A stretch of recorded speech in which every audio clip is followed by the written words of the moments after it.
Muito boa noite.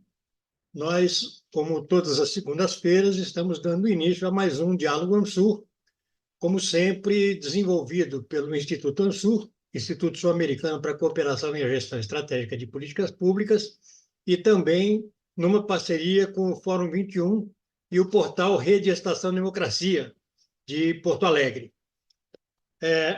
Nós hoje vamos abordar o tema das eleições para o Parlamento Europeu, buscando compreender um pouco as repercussões dos resultados das eleições ao parlamento sobre o quadro dentro da Europa, o quadro de aparente fortalecimento, inclusive, da extrema-direita, mas que tem como lógica não só isso, mas tem lógicas voltadas, ligadas, inclusive, a um certo questionamento da postura de vários países sobre a guerra da Ucrânia.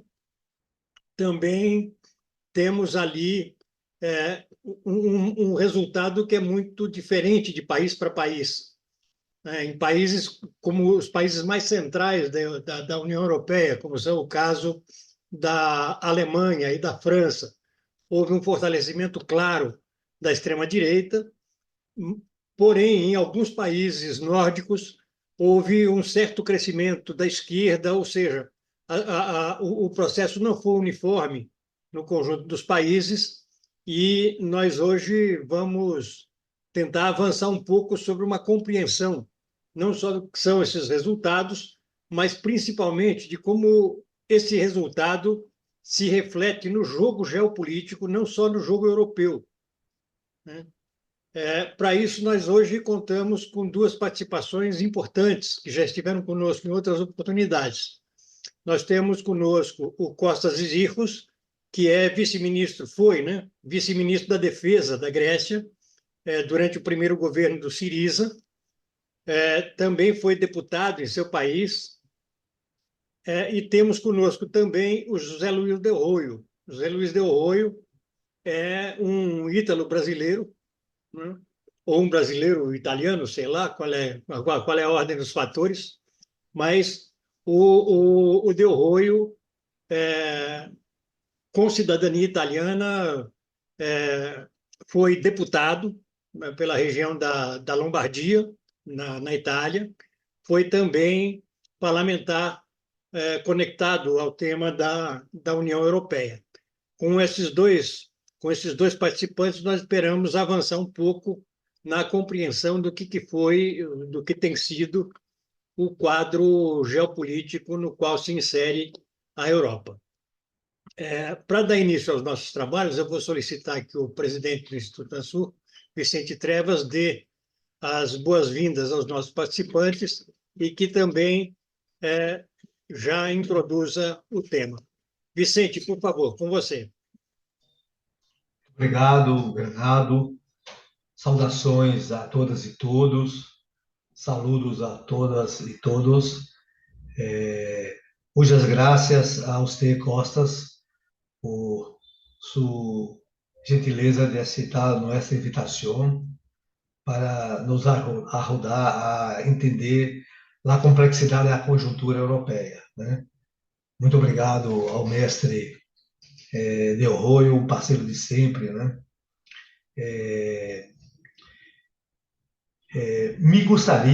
Eu gostaria de, na discussão do tema de hoje, que são discussões referentes aos resultados das eleições europeias e ao crescimento da extrema-direita. Sim. Então, me gostaria de que, para umas reflexões sobre os resultados das eleições europeias, para o Parlamento Europeu, seria muito importante precisar o contexto mais amplo da Europa, o que eu chamo a equação da Europa, né?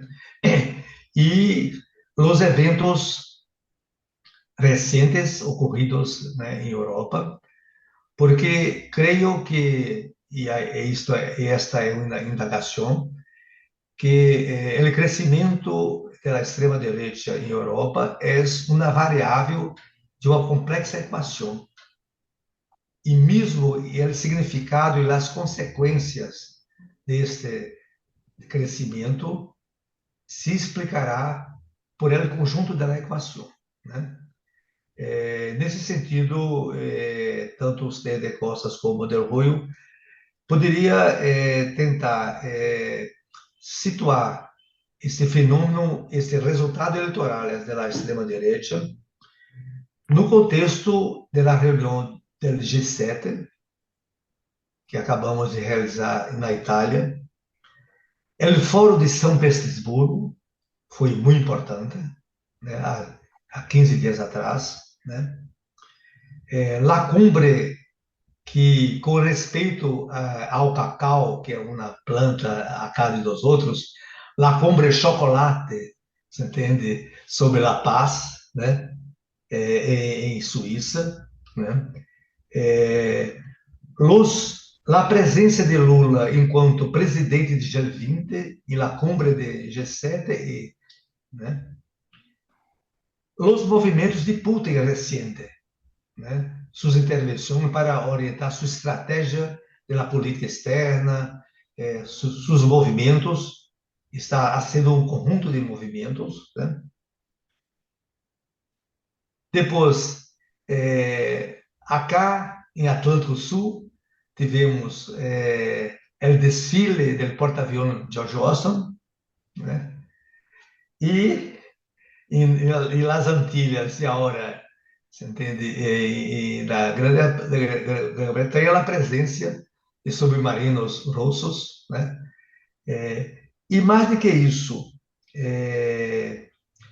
lá, o desenvolvimento de um discurso da União Europeia sobre a necessidade de desenvolver uma economia de guerra, se preparar para uma guerra possível, né? Então, eu creio que esse é um contexto de muita complexidade, né? Então, nesse sentido, que consequências o crescimento da extrema-direita na Europa se projetará sobre essas variáveis todas? Uma Europa que se prepara para uma economia de guerra, né? A tentativa de um confronto sem negociação efetiva, né? Então, com essas considerações, eu devolvo a condução dos trabalhos ao Granado, esperando que possamos sair daqui com maior compreensão dessas grandes complexidades geopolíticas em curso no mundo e que tem reflexos para todos os países. Obrigado, Vicente. Eu acho que você coloca um desafio enorme para que a gente dê conta disso tudo em pouco mais de uma hora e pouco, uma hora e meia.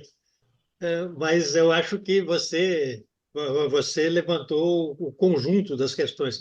Você só não mencionou que também no comecinho deste mês nós tivemos a reunião sem nenhuma declaração pública do Clube de Bilderberg, Sim, sim, na, sim, sim. ali em Madrid. Então, é o clube dos poderosos da Europa e dos Estados Unidos. Então, portanto, sem esperar que a gente consiga dar conta de todo esse leque de questões, mas abrindo esse leque, eu já passo a palavra para o Costas de Zirros. Costas, por favor, com você. Bueno, muchas gracias por la invitación. El compañero anotó muchos puntos, como tú dijiste, que una hora y media no nos va a alcanzar. Creo que estos temas necesitan un congreso de 3 o 4 días, por lo menos. Pero vamos a tratar de tocar algunos puntos, creo que son muy importantes para hacer una evaluación más precisa de los recientes resultados de las elecciones europeas. Debemos tener en cuenta el contexto económico, geopolítico, en el cual tuvieron lugar estas elecciones. Se llevaron a cabo en un periodo de alta inflación en Europa, una Europa mucho más dividida entre el norte y el sur de Europa, siempre hubo una división económica institucional entre el sur de Europa y el norte. Ahora es mucho más grande.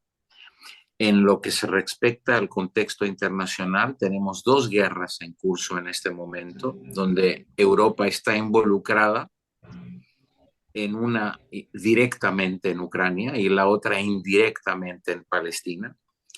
La guerra entre la OTAN y Rusia en Ucrania, que es un conflicto convencional de guerra, pero con un peligro de ampliación con más países involucrados, hasta también de un conflicto nuclear, que ya no es solamente una retórica, pero hace 2 días el secretario general de la OTAN, el señor Stoltenberg, anunció de que Europa debe tener una preparación de sus armas nucleares tácticas en el continente europeo para poder enfrentar el peligro ruso, como él dijo.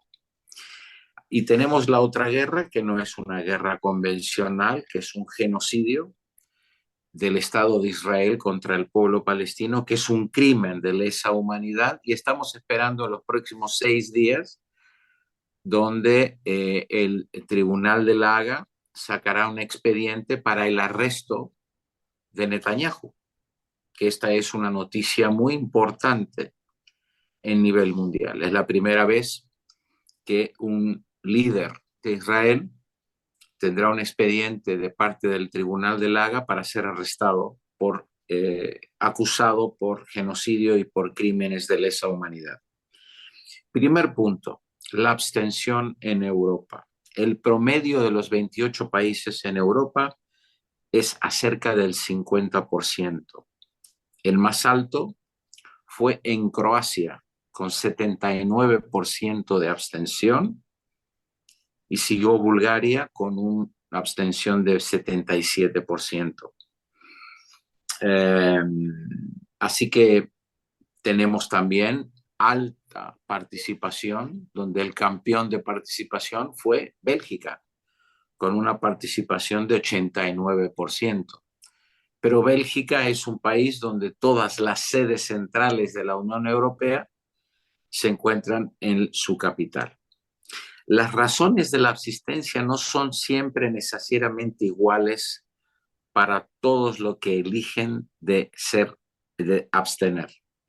Es una consecuencia del descrédito del sistema político de Europa y del Parlamento Europeo, que no es un parlamento que dicta leyes, pero es un parlamento de más de 780 escaños de más de 28 países miembros de la Unión Europea, donde en este tenemos una función muy extraña en los últimos años, con una subida de la intransparencia y con más de 800 grupos de lobbies que legalmente pueden ejercer influencia dentro del Parlamento Europeo. Legalmente, 800 grupos de lobbies del capital bancario, lobbies del capital de producción, lobbies que tienen que ver también con el complejo industrial de armas, etc. Otra cuestión de la abstención son los fenómenos de desmasificación de los sindicatos, la caída de las luchas populares en Europa, la reducción de la frecuencia de huelgas y las movilizaciones de las luchas populares, el crecimiento de ataques racistas hacia gente en Europa que tiene su origen fuera de Europa, de África, de Eurasia, etc. Y también la aparición de los últimos 10 años de medios de información oligárquicos que propagandizan opiniones racistas, opiniones pro-nazis o pro-fascistas, disfrazadas o no. Así que estas elecciones europeas provocaron grandes temblores en los cimientos de los gobiernos principales, como mencionó hace poco el compañero, en Francia y en Alemania especialmente, que son los dos motores de la industria de la Unión Europea. Como la razón de la subida de la extrema derecha con Marine Le Pen, Macron al próximo día convocó elecciones parlamentarias en Francia anticipadas. Y tenemos una gran caída del partido de gobierno del señor Scholz en Alemania, donde su partido ya es tercer partido en la fuerza del Parlamento Europeo desde Alemania. Así que tenemos inmigración, división del sur y del norte de Europa, el problema de las guerras, una decaída del capitalismo económico industrial en la producción que ha sacado a Europa de ser uno de los grandes creadores de exportación, de industria, ha caído mucho en esa cuestión. Y también tenemos la militarización de las economías de Europa, donde ya abiertamente se habla de una preparación de una guerra contra Rusia. Tener en cuenta que en Alemania, en Suecia y ahora en Finlandia, los líderes políticos de estos países ya están hablando y propagandizando la conscripción en el ejército obligatoria. Digamos, pasamos ya a una masificación de los ejércitos de estos tres países donde se están preparando para pasar leyes de conscripción obligatoria a los ejércitos de estos tres países. Tenemos al mismo tiempo una gran derrota, no solamente por los partidos tradicionales de la derecha, de la democracia cristiana, o los partidos socialdemócratas que están muy cercanos a la filosofía de Washington y de la OTAN, pero la derrota más grande y más sufrida es la derrota del grupo político de los verdes en Europa, especialmente en Alemania y en Francia. Y más que todo por las políticas que tenían contra los agricultores, donde consideran que la política agrícola común de la Unión Europea, combinada con los objetivos del Green Deal, está a punto de destruir la producción agrícola de Europa. Tenemos a Manuel Macron, que sufrió una derrota total, pone en riesgo su propia cátedra como presidente, pero también su propia orientación hasta ahora de su país, donde sería muy posible en las elecciones del 30 de junio en Francia, donde la extrema derecha podría asumir un papel hegemónico en el Parlamento francés. Los representantes de la Francia insurbinada, de Jean-Luc Mélenchon, también tuvieron una victoria, no contundente, pero sí un crecimiento, y están jugando también un papel de unión entre las fuerzas de centro-izquierda e izquierda, socialistas, ecologistas y el Partido Comunista Francés, 4 partidos que ya crearon la coalición de la izquierda francesa. Y ahí Macron, en los últimos 2 días, en las encuestas que han salido en Francia, ya está sólido en tercer lugar. Así que Macron es uno de los grandes perdedores. Su partido, su línea política y también él personalmente como presidente de Francia. Ahora, la coalición alemana también paga por su política económica la destrucción de la industria alemana, la militarización de la economía alemana.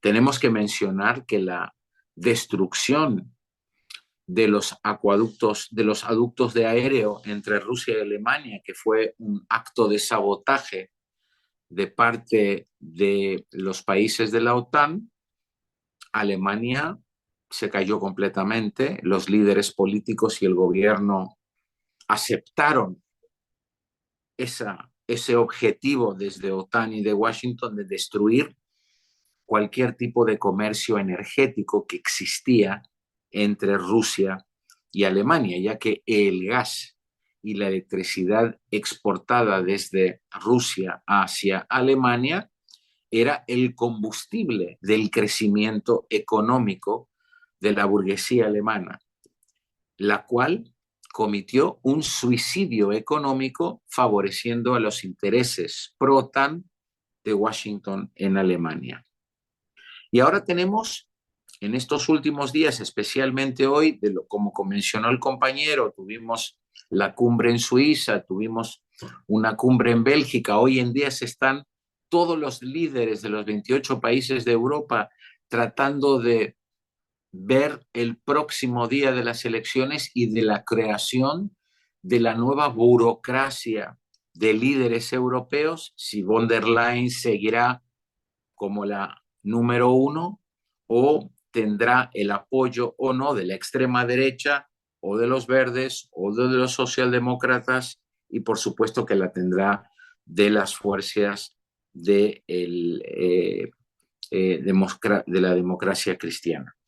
Ahora, 4 puntos y termino que son conclusiones para mí importantes de tener en claro de estas elecciones.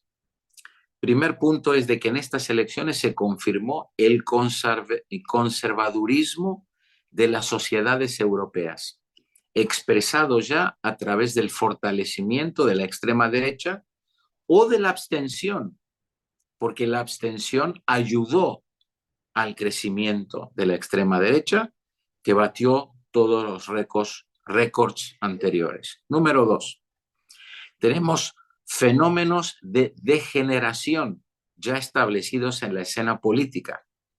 Vamos a ver que la mayoría de los actores principales en el Parlamento Europeo, los que fueron votados como diputados al Parlamento Europeo de la extrema derecha o de los países de la ala conservadora, no vienen de la clase política. No.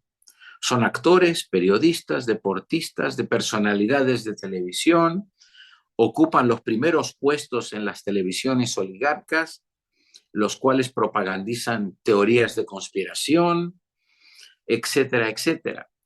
Y menciono a 2 ejemplos, uno de España y uno de Chipre, donde tuvimos como votados a un joven de 24 años de Chipre, que es un influencer, que se llama Fidias Panayotou, el cual dice que nunca votó en su vida, no sabe nada de política, pero es un admirador de Elon Musk. Y el segundo ejemplo es un español que sacó 3 escaños, 3 diputados, con un nombre de un partido que se llama Partido Se Acabó la Fiesta. Este también es un influencer, un youtuber que también no viene de la política tradicional y son gente que tiene vínculos en las nuevas tecnologías, en el Internet, propagandizando de todo, pero menos de política. Política tradicional, política que tiene que ver con la paz, con la solidaridad, pero sí política dura, que es la apolítica. La apolítica, que es la política más dura del conservatismo y la preparación de un ambiente político en Europa donde todos esperan a un Mesías, como pasó en mi país donde nací con Argentina, donde esperaban a un Mesías y eligieron y votaron a Milei. Yo no digo que Europa está preparada para un Milei, pero sí se está preparando un terreno apolítico de odio a la política convencional, a las instituciones políticas, pero no desde un punto de vista progresista para las luchas populares, las luchas sociales, la lucha de las clases, la paz y el freno a la guerra convencional o a la guerra nuclear que se está preparando. Punto 3. El escenario político probablemente se encontrará en el próximo periodo en un proceso de reconfiguración en las fuerzas del Parlamento. Básicamente, una reestructuración donde vamos a tener una nueva centroizquierda más pro-OTAN que antes, verdes mucho más mínimos, una izquierda la cual Mélenchon y Sarah Wagenknecht van a jugar un papel más hegemónico, donde tienen posiciones anticolonialistas, favorables a la lucha del pueblo palestino, y donde también luchan por un proceso de paz en la guerra en Ucrania. Y una homogeneización de la extrema derecha en Europa, porque toda la extrema derecha no es igual en España, no es igual en Italia con Meloni o con Vox en España o en Portugal con Chega o AfD en Alemania o la solución griega en Grecia. Estoy hablando de 4 o 5 ejemplos, pero tener en cuenta que la extrema derecha ya está representada en 26 de los 28 países de la Unión Europea y tendrá uno de los grupos más grandes en el próximo Parlamento. Así que es importante de ver de que esta reestructuración seguirá y tendrá también un punto muy importante. Y termino con el cuarto punto, que para mí también es importante en las conclusiones.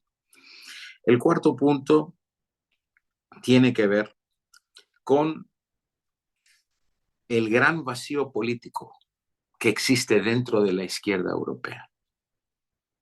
Una izquierda que ha perdido su terreno antiimperialista, su terreno de las utopías, su terreno de luchas.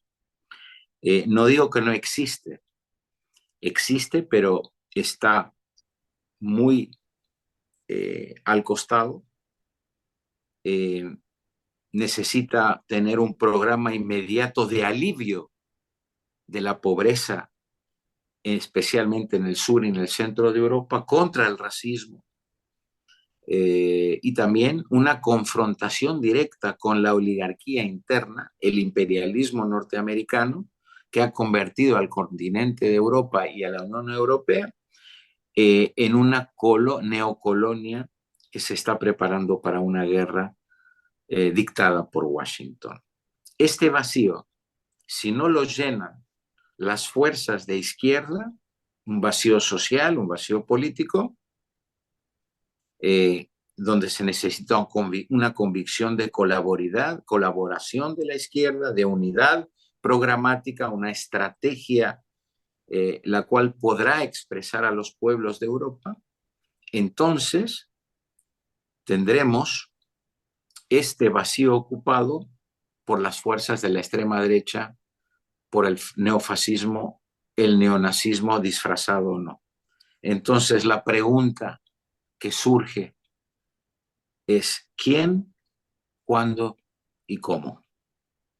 Muito obrigado, Costas, que faz essas 4 questões que você levanta ao final são exatamente a matéria sobre a qual a gente precisa pensar e pensar muito. Eu acho que vamos ter que evoluir nesse processo de discussão e de disputa.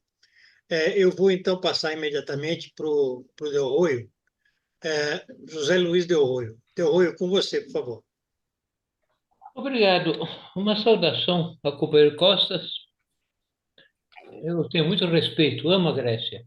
Costas, em 74, acabou de cair o Politécnico, eu acabei de chegar pela primeira vez, ainda no Politécnico sendo derrubado. É um grande orgulho da minha vida ter participado desse fato. Eu estou de acordo com o Pedro Costas, vou tentar falar outras coisas no mesmo filão. A primeira coisa, eu queria falar do Parlamento Europeu. Vocês estão falando muito de Parlamento Europeu, estão exagerando o interesse no Parlamento Europeu. Eu fui deputado no Parlamento de Estrasburgo, do Conselho da Europa.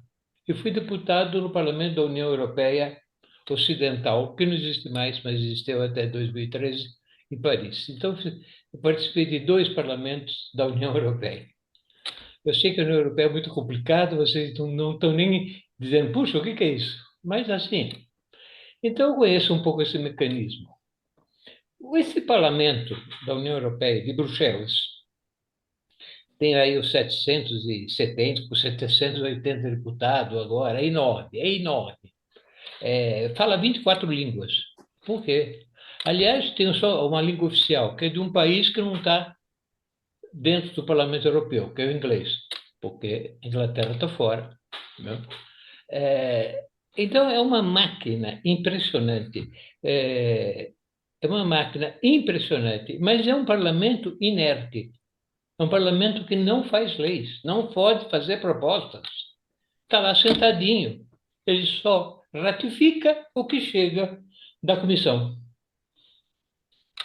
Então, é um belíssimo emprego, porque se ganha bastante bem, pode chegar até 40 mil euros por mês, agora deputado, é uma máquina de corrupção. Não tem responsabilidade, você não faz proposta nenhuma, projeto nenhum. Quando vocês vêm aqui no Brasil, mas o Parlamento Europeu condenou o Lula, não, o Parlamento Europeu aprovou o Lula. Não é nada disso, é mentira. Se reúnem 10 deputados em uma sala e dizem, o Parlamento Europeu apoiou o Lula. Aí se reúne 10 bolsonaristas da direita lá, na outra parte, o Parlamento Europeu condenou, aprovou o Bolsonaro. É uma máquina deste tipo. Então, não se impressione tanto com os fluxos, não fluxos eleitorais. Serve para muito pouco o Parlamento Europeu. O meu era mais útil. É mais útil que o de Estrasburgo. Ou era. Isso é o primeiro ponto. A União Europeia, ela não é democrática, minha gente. Ela não é democrática. A escolha do seu governo é um governo é feito pelos governos da Europa, mas com uma característica fundamental. A União Europeia não tem soberania. Um Estado que não tem soberania é traque, não é nada. Não tem soberania, porque não tem forças armadas. Porque o comando das forças armadas, na prática, é a OTAN. E a OTAN tem, sim, lá tem um general norueguês agora, mas não manda nada. Quem manda é o general norte-americano. 80% da defesa europeia é paga dos Estados Unidos. Quem paga, manda. E é justo que seja assim, né? Quem paga, manda.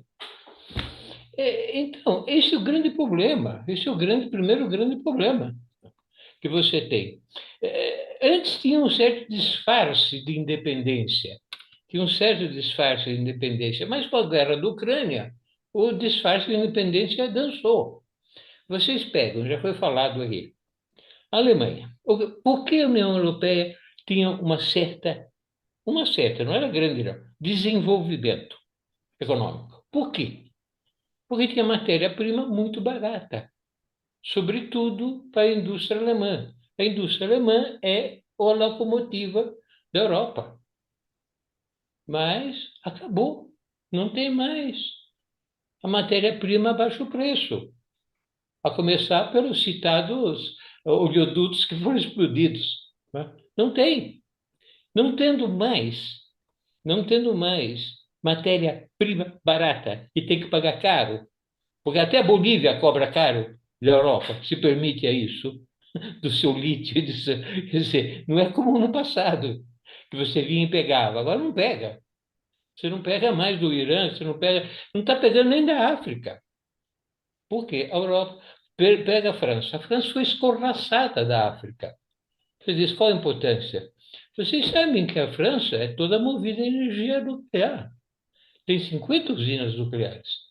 Todo mundo acho que conhece a França, passeou pela França. Você vê torre de usina nuclear em toda a parte. Da onde vem todo aquele urânio? Do Níger. Não vem mais do Níger. complicou a vida da França. E tudo isso está paralisando a economia, está paralisando a indústria, está paralisando a tecnologia europeia. E logo a Europa está se aprofundando numa grande porcaria. Isso tudo traz duas consequências. As pessoas não entendem que o Parlamento Europeu tem ódio daqueles caras que ganham um monte de dinheiro. Por quê? Porque, inclusive, os salários estão sendo rebaixados na Europa, rebaixados pesadamente, o Estado Social está desfazendo, então o pessoal não vota, não vota, não vota ou vota por protesto, que a gente sabe que não leva a nada, é pior, mas vota por protesto. E vota por sobretudo, se você faz análise, em muitos países se vota a partir de 16 anos, houve um voto sensível de jovens na extrema-direita. Jovem vota na extrema-direita, porque essa extrema-direita diz que é tudo uma porcaria. E é tudo uma porcaria. E é tudo uma porcaria. Sobretudo, bom, e vota na extrema-direita. Eu não vou explicar, de acordo com o Costas, cuidado, a extrema-direita europeia não é igual. Ela é muito diferenciada. Briga entre si e se mata. Por exemplo, a Meloni, primeiro-ministro, ela quer se limpar a barra porque ela é fascista, ela é mussoliniana, vamos assim dizer.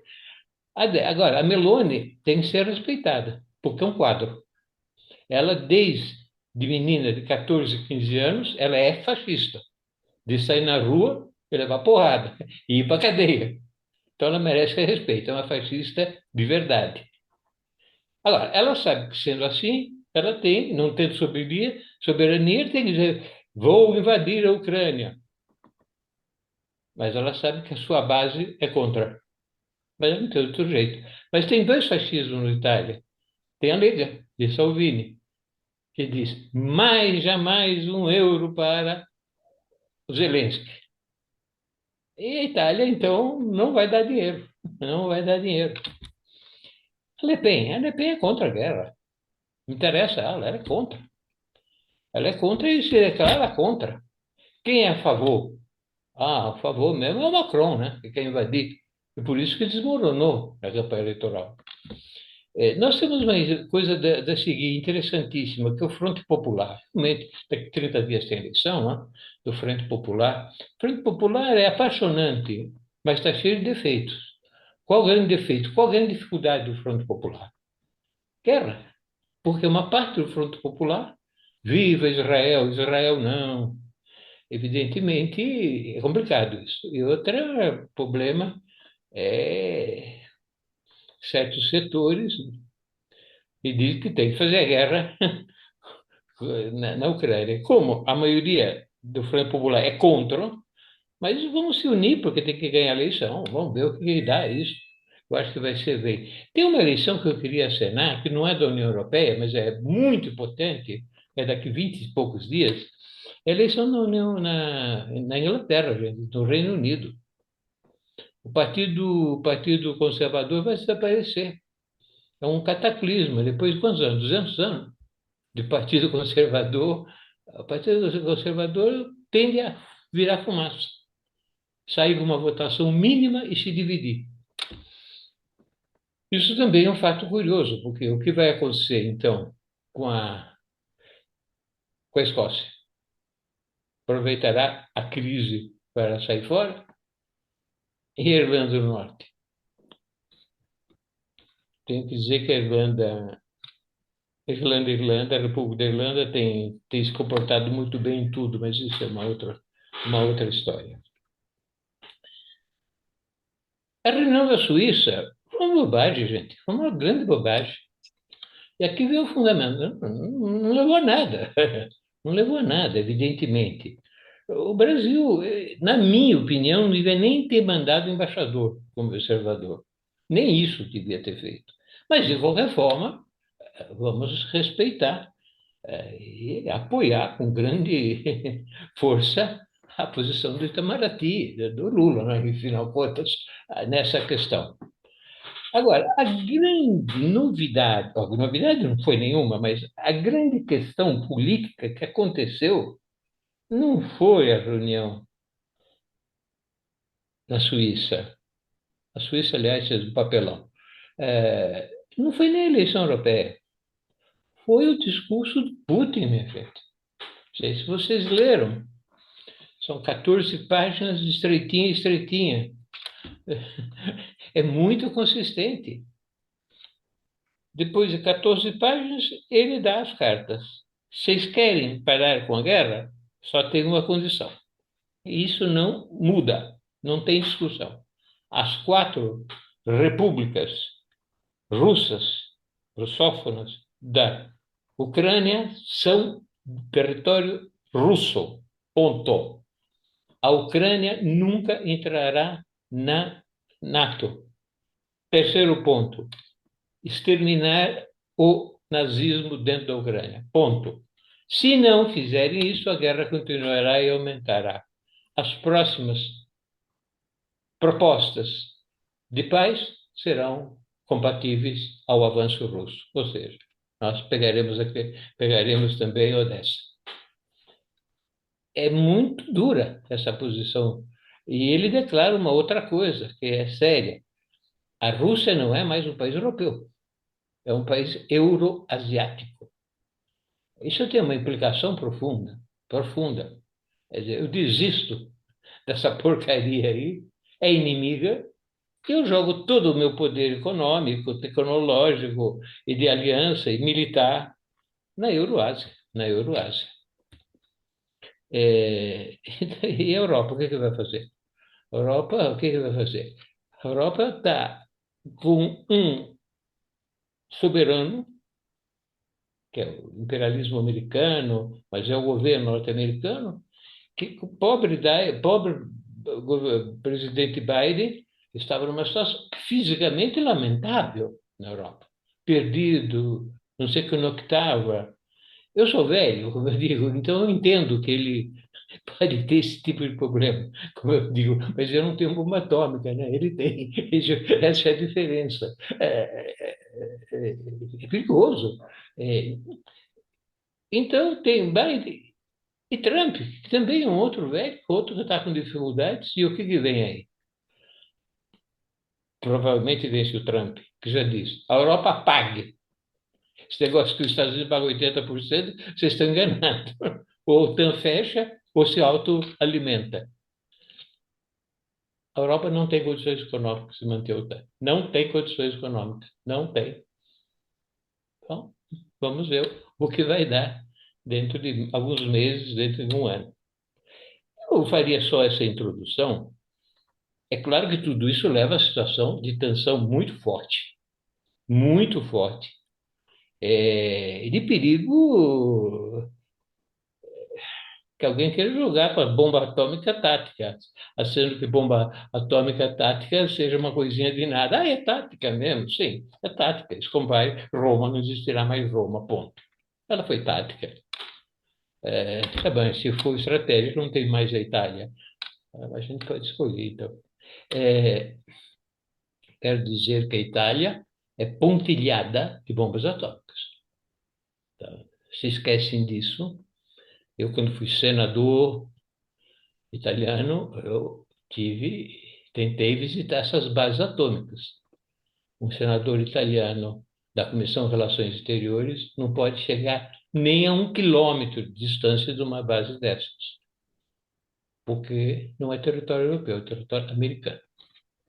Isso é pontilhado desse tipo de bomba. Então, é um jogo perigoso que nós estamos jogando. Isso tudo, o Brasil tem que saber como jogar, mas não tenha dúvida, o Brasil não tem escolha. Eu sei que o Brasil quer jogar um pouco, mas não tem escolha. É o sul global, é a China, é a Rússia. Você goste, não goste, é o Irã, mas é aquilo, é aquilo. Você só pode encontrar uma coisa mais estável, política em Putin, política no Xi. Ali eles discutem política, o resto não discute. É uma situação difícil para o Brasil. Você veja, o Brasil é uma situação tão difícil, que está nos jornais de hoje, né? De novo, nós estamos com o F-5, viajamos, nossa aeronáutica viaja com o F-5. F-5 quer dizer, mais ou menos, a época dos faraós do Egito, não sei, é um perigo para o coitado da na nossa Força Aérea, viajar com coisas tão antigas. Nós não conseguimos nem o Gillespie, isso é. Agora tem no velho F-16. O F-16 já é uma porcaria. Agora, se você ainda vai comprar o velho, tem que dar um jeito, né? É um país totalmente desarmado. País totalmente desarmado. É nesse jogo grande. Mas o Genuíno já discutiu tantas vezes isso. Bom, eu vou parar aqui, companheiros, porque são tantas coisas. Temos que ouvir todos aí e voltar a discutir, e dar um balanço, porque nos próximos 30, 40 dias vai ter muita evolução na Europa e muitas questões graves. Só para chutar, ainda tem gente no governo brasileiro com a visão do acordo econômico com a agricultura, União Europeia e Brasil, Mercosul. Esqueçam, esqueçam, esqueçam. Não percam mais um minuto discutindo isso. Não tem. Tchau, muito obrigado. Obrigado, De Olho. O Parlamento Europeu pode não ter importância, mas o processo eleitoral para o Parlamento Europeu Sim, sinaliza a situação interna de vários países e sem sinaliza de dúvida, maneira diferente, né? sem dúvida. Bom, eu vou então abrir para as pessoas que tiverem interesse em se pronunciar. Genuíno, com você, por favor. Eu vou levantar uma preocupação pontual em relação à palestra sobre a questão da Europa. A participação do governo Lula na reunião da Europa foi uma participação forte. Ele definiu posições claras e foi correto ele não assinar a carta sobre a guerra na Ucrânia. Isso é correto. Agora, nós temos um problema, um problema. Até quando a política externa do governo vai andar numa mão e a política de defesa na contramão? Eu vou citar o último fato que está sendo noticiado hoje, de que tudo indica que o Brasil vai deixar de priorizar o GRIP, que já não era um bom projeto para a Força Aérea, e vai adquirir o F-16. O F-16 é um avião americano.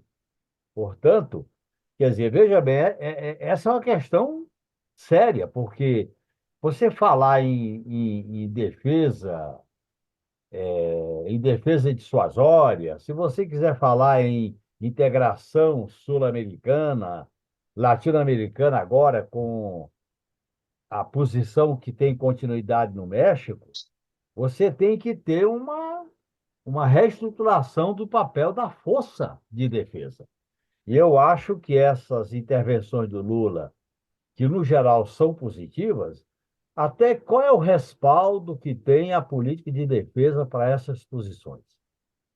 As sinalizações que têm acontecido são no sentido contrário. E eu acho que esse fato último aí é esclarecedor da gente abrir mão de uma autonomia aeroespacial.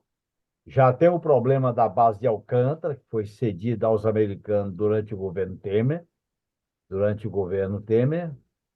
e já tem o problema da base, a empresa que opera a base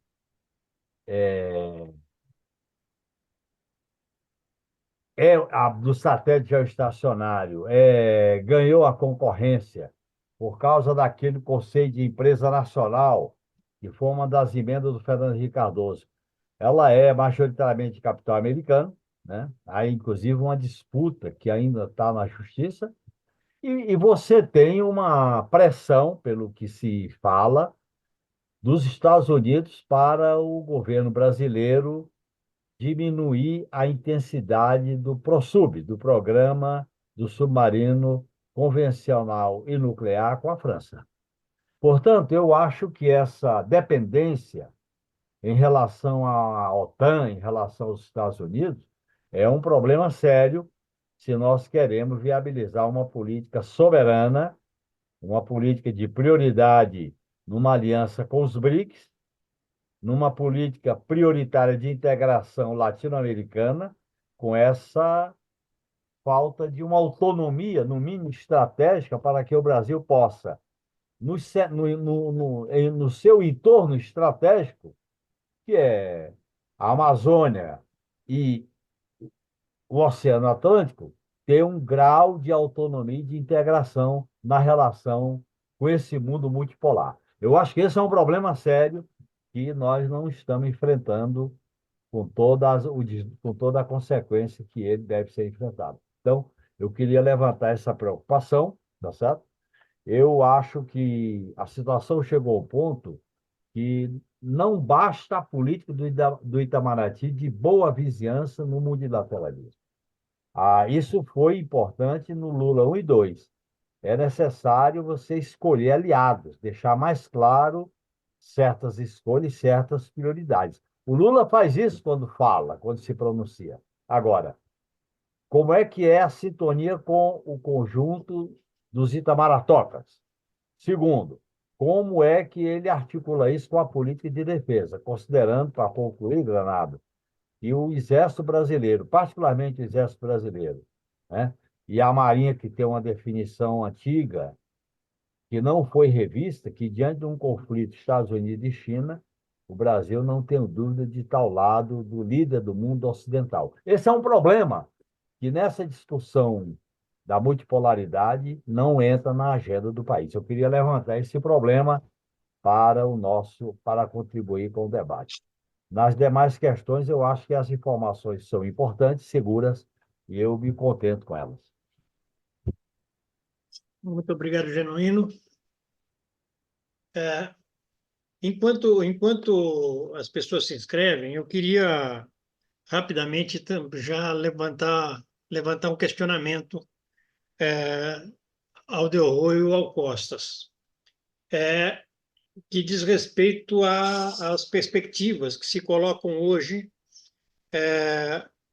na União Europeia, com o crescimento que vem havendo dos movimentos anti-guerra ou dos posicionamentos anti-guerra,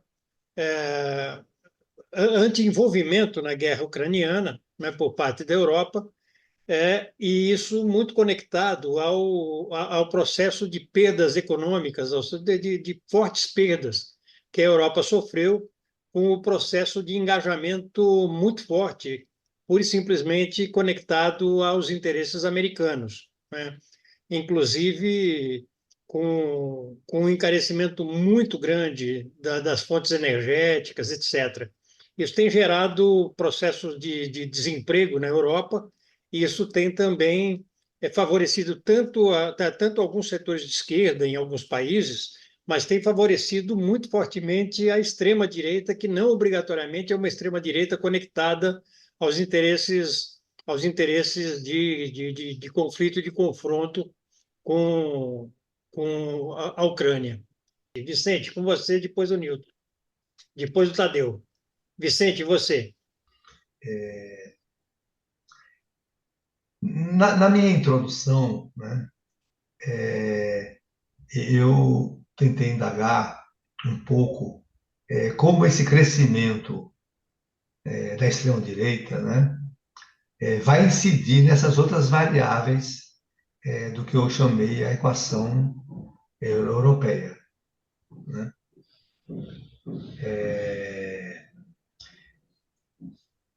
Em outras palavras, né, o crescimento da extrema-direita, ele não só se projeta sobre cada um dos países, né, europeus, mas ele está tentando estabelecer uma conectividade buscando alinhamentos e estratégias. Eu solicitaria ao Costas, por exemplo, se pudesse comentar a grande reunião da extrema-direita coordenada por Vox antes das eleições europeias, né? Porque, claro, afirmamos, Delroi habló de la heterogeneidad, pero hay um movimento em curso, né? E esse movimento em curso pode ganhar uma conotação diferente da articulação hecha por os americanos, por aquela grande entidade norte-americana que patrocinou outros encontros pela extrema-direita em escala mundial, né? Então, eu pediria, né, a ustedes cosas para comentar. Para Del Hoyo, la tradición, né, de la lucha por la paz em el pós-guerra europeu é uma tradição que foi muito importante, né? Minha indagação para você, quer dizer, isso é coisa do passado? Deixou alguma referência? O tema da paz pode ter um sentido mobilizador? É uma agenda mobilizadora? São essas as minhas duas indagações. Obrigado, Vicente. Newton Basile. É, segundo um dos palestrantes, dois influencers foram eleitos. Eu queria saber, não dá, a gente não precisa pensar um pouco sobre isso, não? A internet não está substituindo os sindicatos, substituindo os movimentos, né? Todas as primaveras que foram promovidas pela internet, inclusive, agora esses influencers eleitos, não indica que a gente tem que começar a pensar uma nova maneira de atuar politicamente?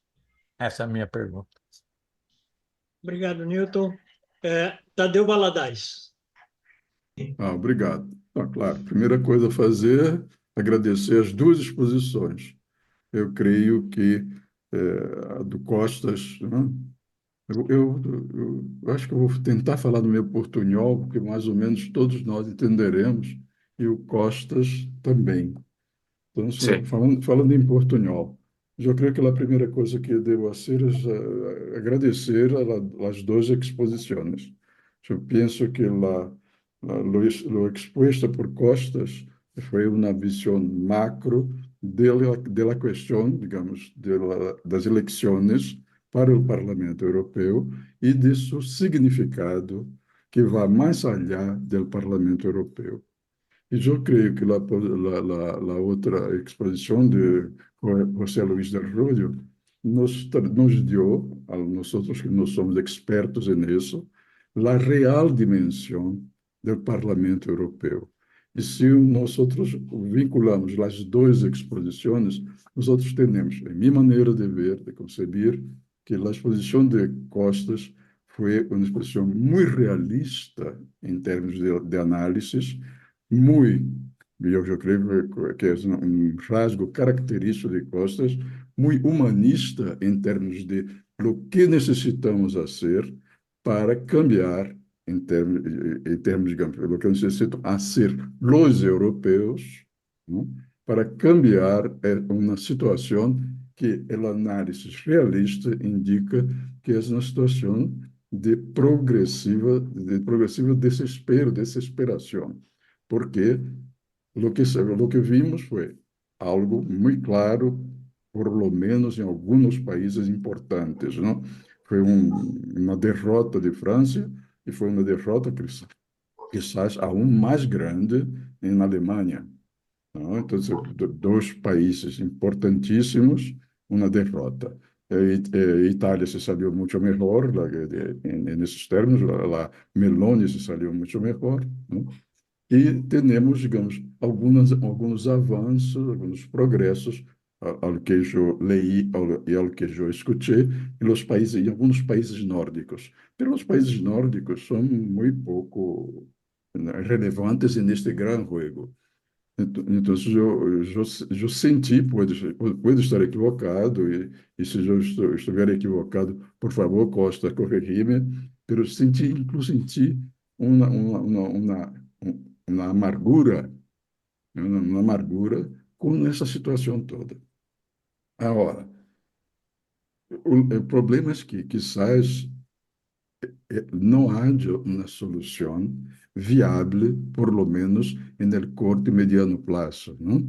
Y a largo plazo las cosas todas pueden siempre cambiar, la historia está siempre en abierto, ¿no? Quizás no totalmente en abierto, pero de alguna manera la historia es un proceso en abierto.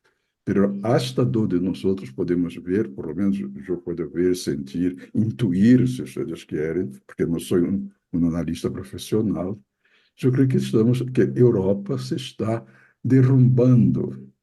Entonces, en términos geopolíticos, que era digamos, la otra parte del título de nuestra reunión de hoy, lo- el derrumbe de Europa, que es un derrumbe que es hecho por los europeos, ¿no? Hace con que Estados Unidos siga, sea com Trump, sea com Biden, como o verdadeiro e única força hegemônica em uma Europa muito dividida entre esquerda e direita, entre extrema-direita alinhada a Washington e extrema-direita muito crítica de Washington, pero nós não temos vectores.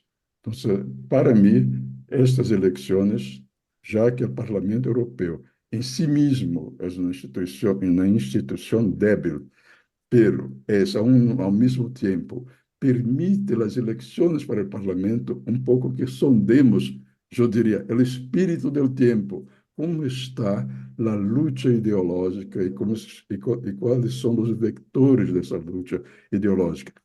Uno puede intentar leer los resultados de las elecciones para el Parlamento Europeo bajo este clave, bajo este sistema de descifración. Y yo creo que yo no veo ningún gran avance de la izquierda. Yo veo una deterioración del establishment, digamos, ¿no? Que en Francia es Macron y que Scholz, el trío de partidos de coalición en Alemania, y yo veo, sí, un avance de la extrema derecha, que es dividida, como dice Royos, hay un odio interno muy grande, pero que es siempre una extrema derecha. Entonces, lo que nosotros vemos en Europa es la izquierda, puede estar equivocado, más o menos estagnada, pero con expectativas. Cuando uno está estagnado, uno siempre tiene expectativa de que las cosas van a mejorar. Una derecha, un centro que no es centro, porque ya es derecha, mas que era el centro tradicional y que está se derrumbando. Scholz en Alemania, Macron en Francia.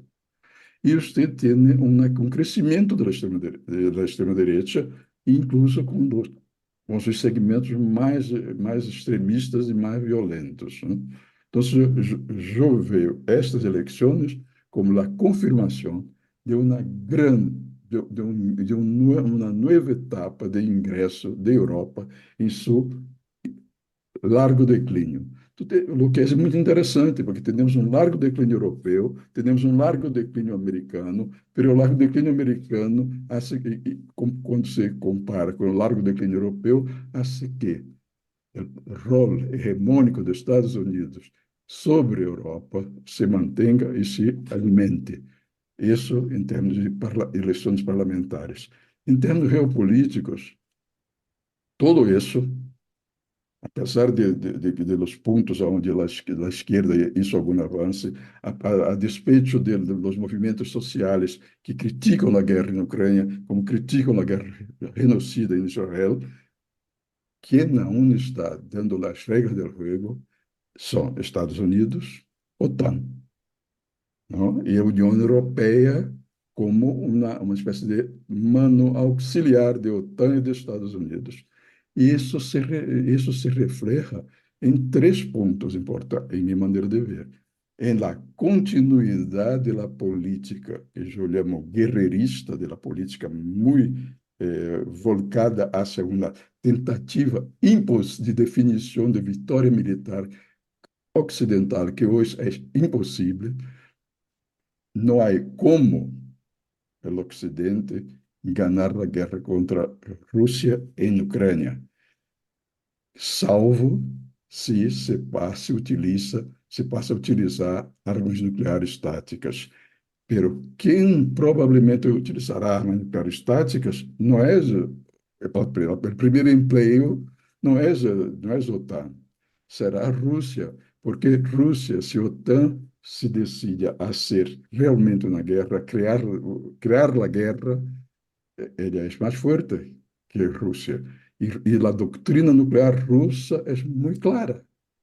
Se numa situação de guerra convencional, uma situação de guerra nuclear, a soberania, a independência, a autonomia, a sociedade e o povo russo e o Estado russo se veem ameaçados, a doutrina disse: há que emplear toda a panóplia, todo o arco de armas que temos.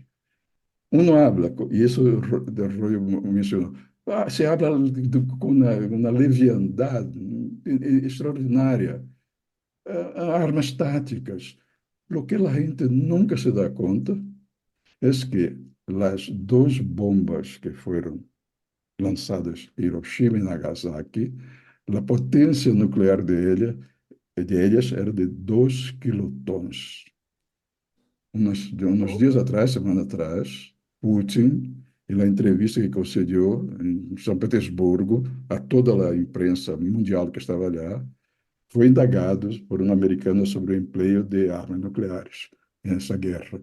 Ele disse, mira, ele explicou a doutrina russa e disse, mira, isso de armas nucleares táticas, 2 quilotones, lá de Hiroshima e Nagasaki, nossas russas, e nossos inimigos têm a mesma capacidade, nossas hoje são de 70 a 75 quilotons.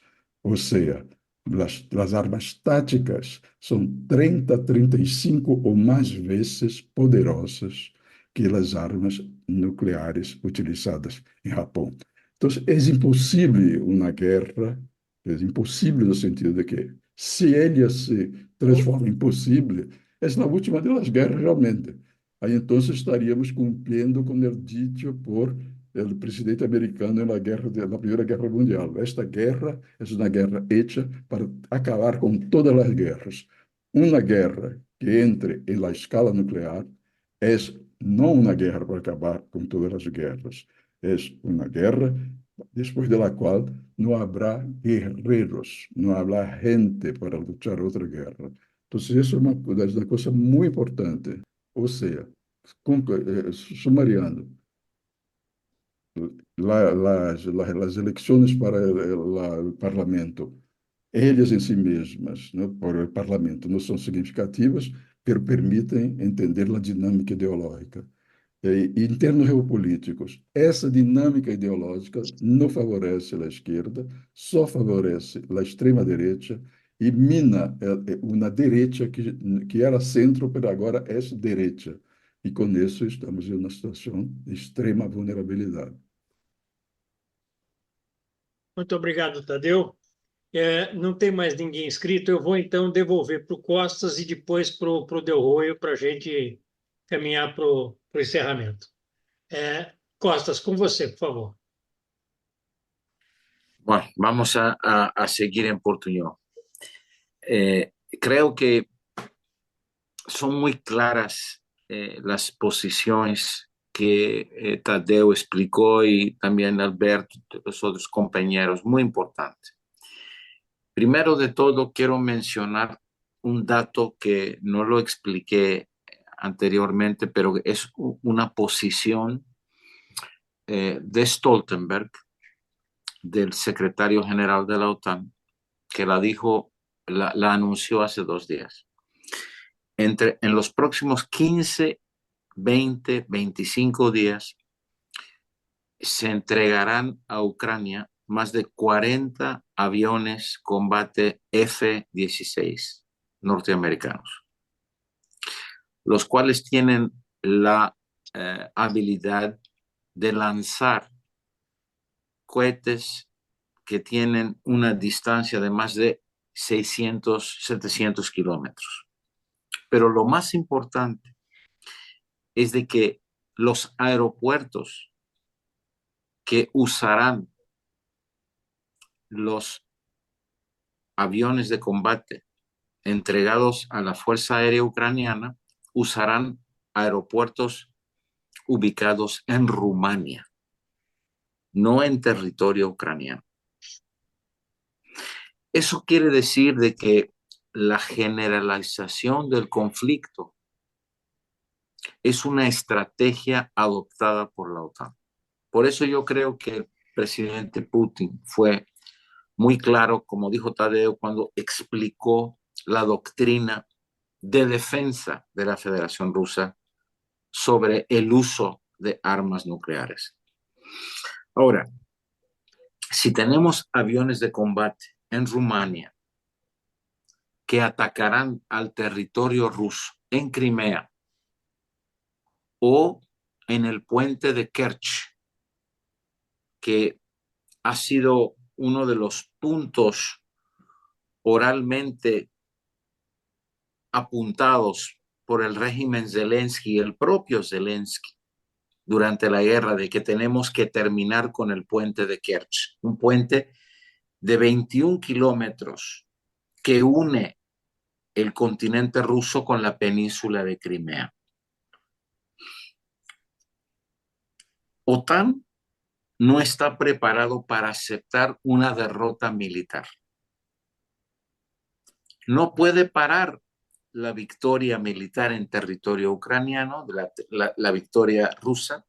Entonces la única salida para Washington y OTAN es de involucrar a OTAN indirectamente en esta guerra usando el artículo 4 de la OTAN. El artículo 4 de OTAN, ¿qué es lo que dice? Compañero Arroyo lo conoce también muy bien, estoy seguro. Dice de que si tenemos la intervención militar de un país fuera de la OTAN a un miembro de la OTAN, entonces todos los miembros de OTAN deben usar todas sus fuerzas para intervenir militarmente y ayudar a ese país. Ese país es Rumania, porque usará aeropuertos para los aviones de combate. Esto fue hace 2 días. Es una escalación, no en la retórica, pero en la planificación de una generalización de la guerra. Eso es lo más preocupante. Y me voy de ese punto a lo que se mencionó. Podemos tener movimientos antiguerra en Europa. No es suficiente lo que está pasando, porque tenemos una histeria en Europa antirrusa, una histeria total. Prohibición de Internet ruso, prohibición en el Internet de cualquier tipo de página de los medios de información de Rusia, prohibición de la cultura rusa, prohibición de deporte ruso. Dentro de poco, en los Juegos Olímpicos en Francia, Rusia está excluida. Ahora tenemos dentro de pocos días que a todos nosotros nos gusta el fútbol. Tendremos la Copa América, pero ha comenzado en Europa Copa Euro. Rusia está excluida. Les voy a dar una nota para que vean cómo el público europeo se expresa. Hoy tuvimos una sorpresa en la Copa de Euro, donde Rumania venció a la selección nacional de Ucrania 3-0. Los 15,000 presentes rumanos, ¿saben lo que estaban gritando en el estadio en Alemania? Estaban gritando Putin, Putin, Putin, para molestar a los aficionados ucranianos y al equipo nacional de Ucrania. Ahora la FIFA decidió de una gran multa hacia la selección rumana y también hacia el equipo rumano por lo que pasó. Lo menciono esto porque son algunos puntos muy finitos de lo que puede haber como una reacción, porque todavía el pueblo europeo, los pueblos europeos no se han dado cuenta en verdad de los peligros que existen en este momento para la generación de la guerra. Y yo creo, porque Italia, Grecia, España con la guerra civil, pero también el centro de Europa sufrieron las tragedias de la Segunda Guerra Mundial. El 9 de mayo celebramos la caída del régimen de Hitler. El 9 de mayo ya no se celebra como una celebración contra el fascismo. El 9 de mayo, Bruselas ha decidido de que es una fiesta de los pueblos de Europa contra el totalitarismo fascista y comunista.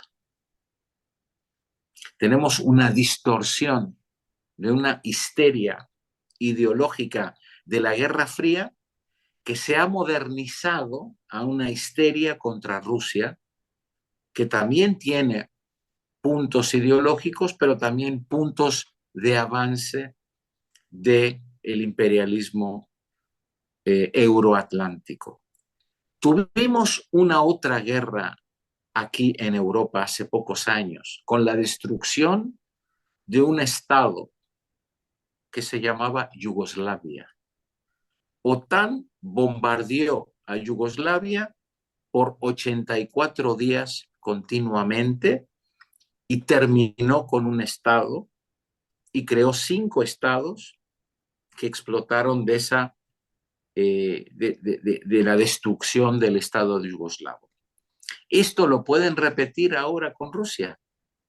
Lo quieren repetir, pero Rusia es una potencia nuclear y Tadeo explicó muy bien lo que es la doctrina rusa.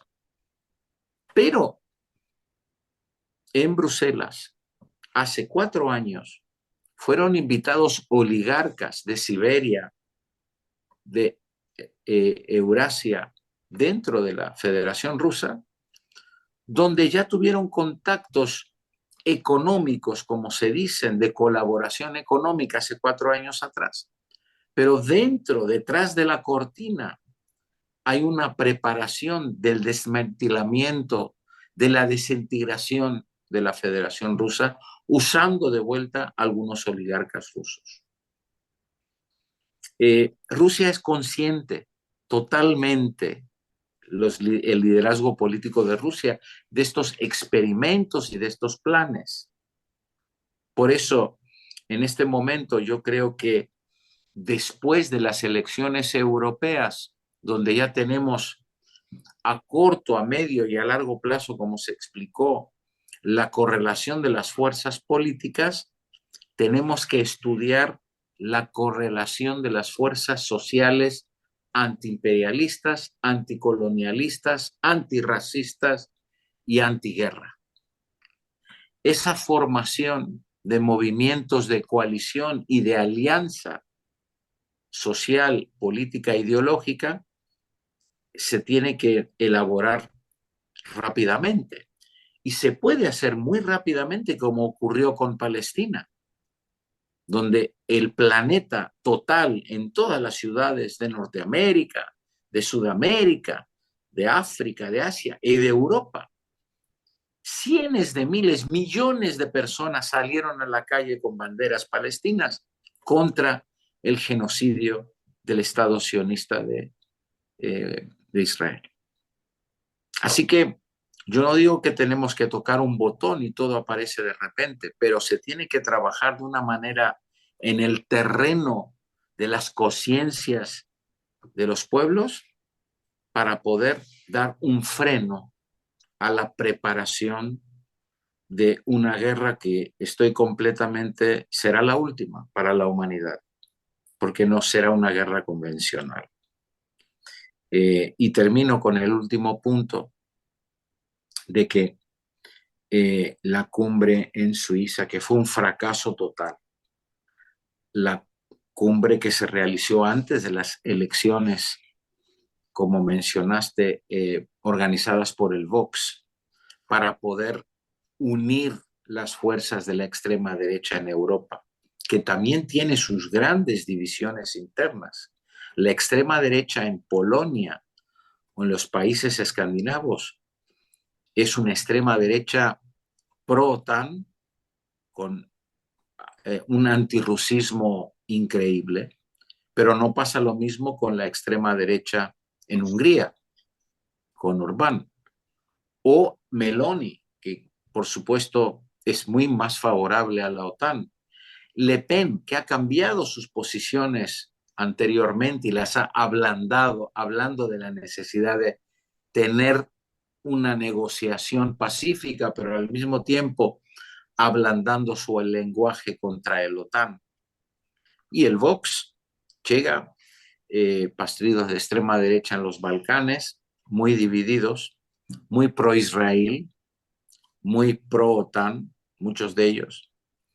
Así que la preparación ideológica de la extrema derecha comienza con el estratega de Trump, Steve Bannon, 2017, 2018, cuando estuvo aquí en Europa, visitando país por país, organizando económicamente ayuda a grupos neonazis, a movimientos populistas de la extrema derecha. Hace 2 días celebró totalmente las elecciones europeas, hablando de la victoria del populismo y de los pueblos de Europa contra la decadencia de la burocracia de Bruselas. Un lenguaje antisistémico es el terreno que ha regalado la izquierda de su guerra ideológica contra la extrema derecha.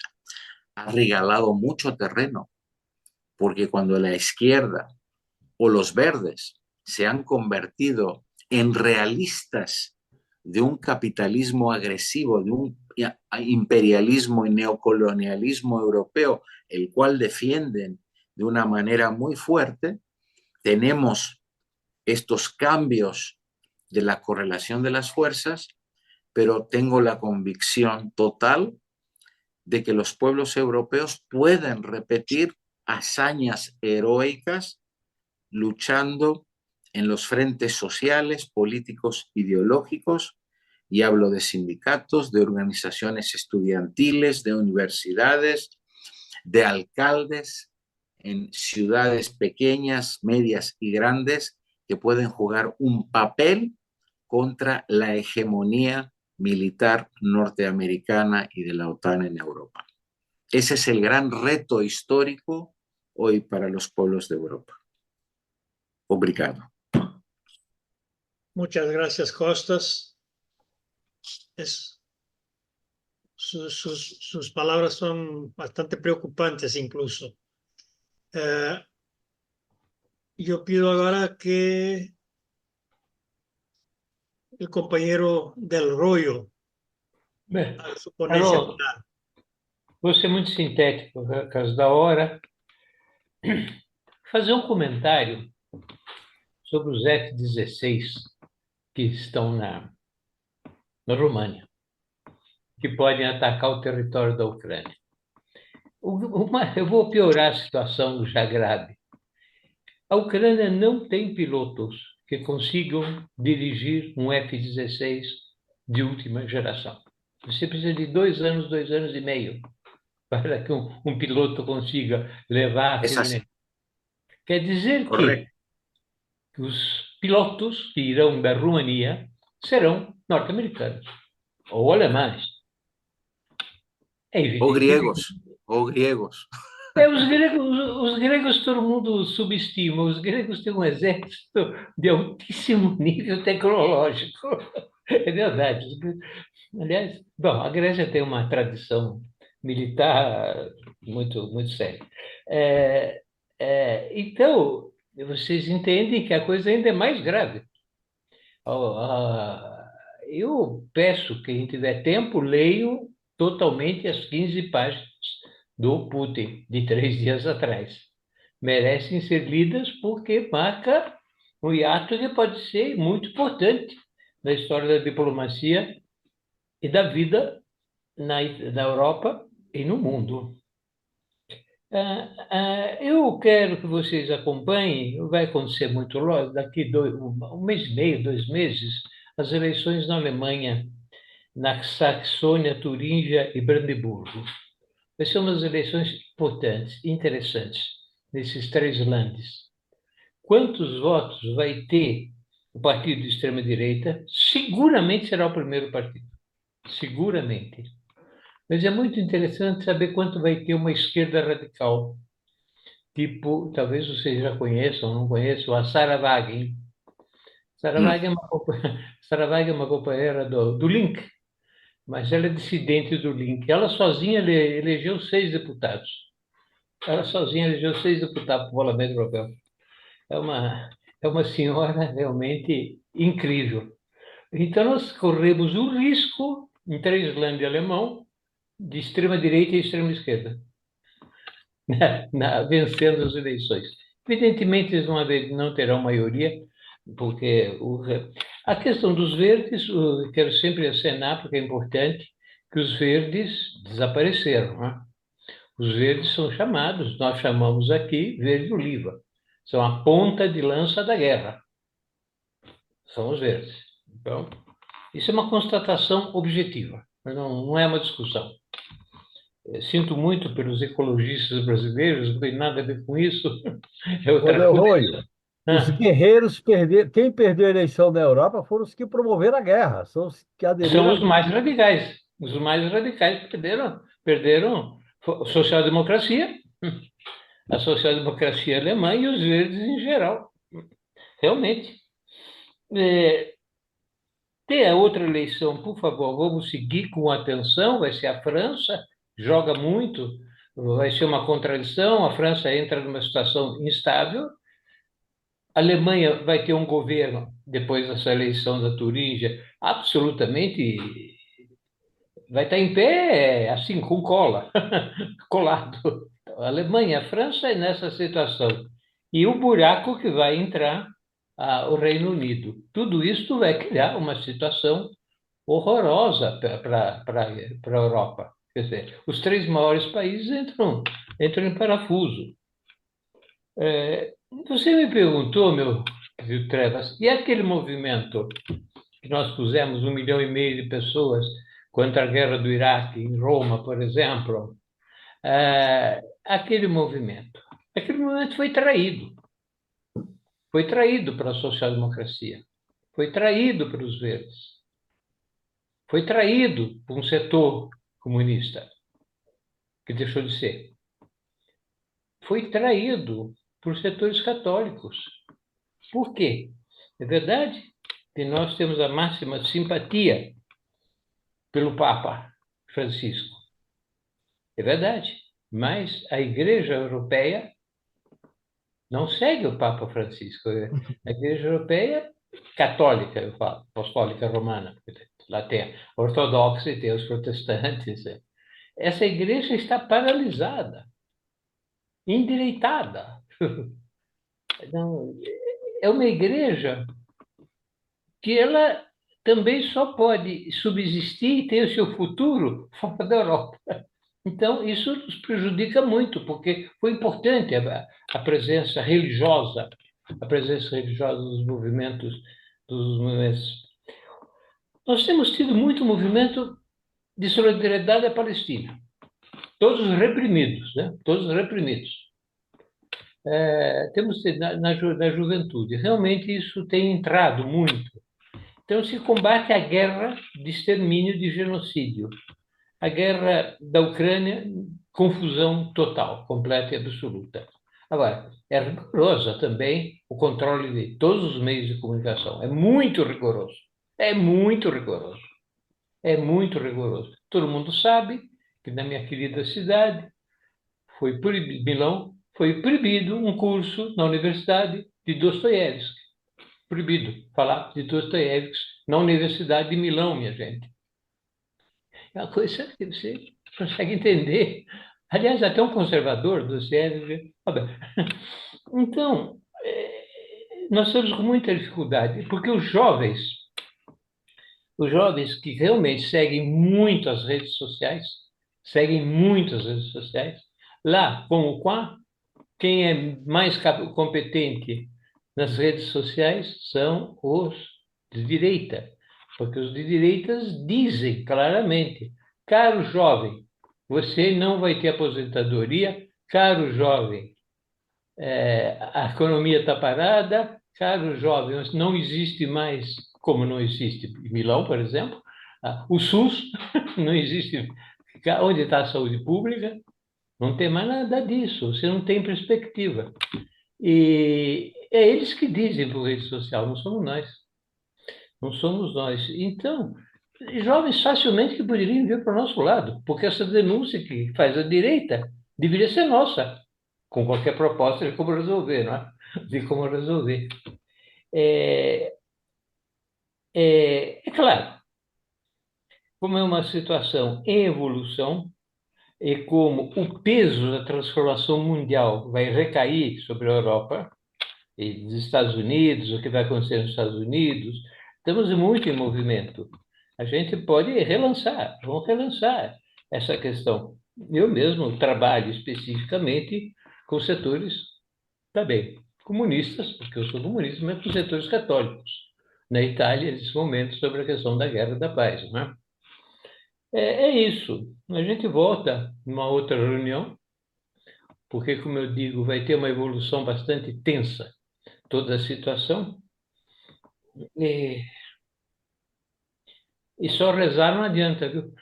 Temos que inventar alguma coisa de como o Brasil pode incidir algo mais nisso. Porque o Brasil pode ser esmagado. Pode ser esmagado. Deve ter muita gente pensando como esmagar esse governo do Lula, esse frágil governo do Lula. Aí pelo mundo, eu digo, aqui também, mas lá pelo mundo. Nós entramos numa situação muito grave. O Genuíno acenou, como é que nós podemos entrar numa situação dessa com um submarino, quer dizer, com F-16 velho, caindo aos pedaços, com marinha dizendo viva os Estados Unidos? Por que deve ser isso? Nós não podemos ter economia em Pequim, tecnologia em Moscou, e depois o quê? A alma em Washington. Aí a gente vai para o inferno, né, Genuíno? Força aí, Genuíno. Por favor, nos resolva essa questão, hein? Vai lá falar com o Lula. Tchau. Falou, Del Rey. Agradeço muito ao Del Rey, agradeço muito ao Costas, mas ficou claro que esse tema do processo geopolítico mais recente, das coisas que vêm pela frente, precisam ser objeto de mais algumas conversas. Então, já fica acertado que nós vamos fazer isso. Eu quero agradecer muito, quero pedir desculpas ao Costas pelo horário, né? Eu sei que isso é cruel para você, mas, de qualquer maneira, suas contribuições são para nós fundamentais. Agradeço, já convido todos e todas para a próxima segunda-feira estarmos novamente aqui para um novo Diálogo AMSUL.